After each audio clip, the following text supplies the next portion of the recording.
Coach, we've been saying this a long time. One game at a time. Well, this is it. This was the ultimate journey, and this was their goal from day one. I told you, and I've shared with you guys, I had the silver medal on the ball rack all year, so every day at practice they were reminded that they finished second last year. They didn't even want to take the silver medals home last year, so it was like a process to get through the year because all they had in mind was this goal. And they were here and ready to go. I thought we were way more nervous than I thought we would be early on. And then once we took a 13-point lead, I thought we were set. And then they hit a couple shots and cut it to 7, 6, and it's a game again. They didn't look nervous out on the court, though. Were you more nervous than your players? No, I think we were a little bit nervous. Our sign, we didn't really transition well from the press to half-court man. We were kind of losing people, so we just went half-court man in the second half. Could you talk about segments of the game? And I was waiting on that first 4 minutes of the second half like you always talk about. And it really didn't seem to be much going on. And then right after the 4 minutes, Erlen hit a three-pointer and everything like that. And then at the end of the quarter, with holding the ball for a last shot, and Marin hit the three to end the quarter. That was huge. Again, it's just different people stepping up at different times. Maria penetrating and getting people open looks. I think she had 7 or 8 assists. We didn't have as many steals tonight, more turnovers than I'd like to see, but we got through it. They're a good team. They're good. 22 was better than what I saw on film, as was 24. And Addie Watts did a fantastic job tonight too, making shots and everything like that. Yes. A lot of three-pointers. What can you say about her? She played fantastic. Again, that's a senior leader that has a no quit in her. I mean, she turned the ball over uncharacteristically, got called for 4 travels, but never let it bother her. So that's a key. I mean, we talk about playing through mistakes and playing through calls that don't go your way, and they did that tonight.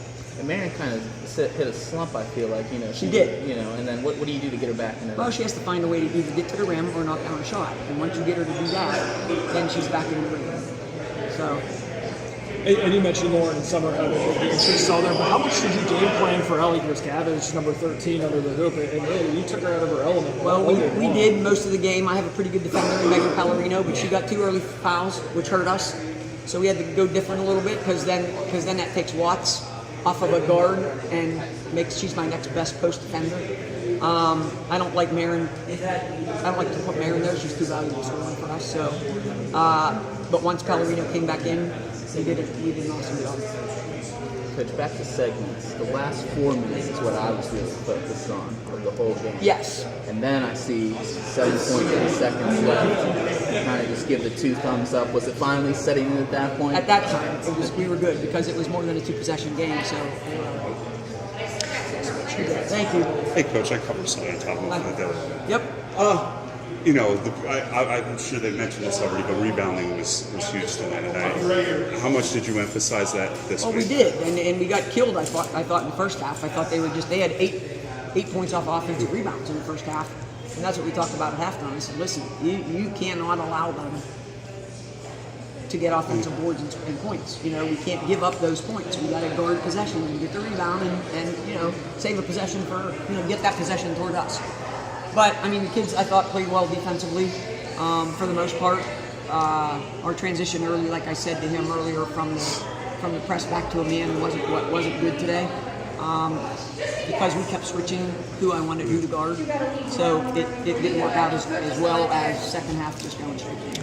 You guys played so well on 13 and the shooters. Were you kind of willing to let 22, score some points well, there? That was my dilemma coming in. I was like, okay, 24 and 30, average. You got to stop the post kid. I thought if we stopped 2 of their 4 or slowed 2 of them down, it would be okay.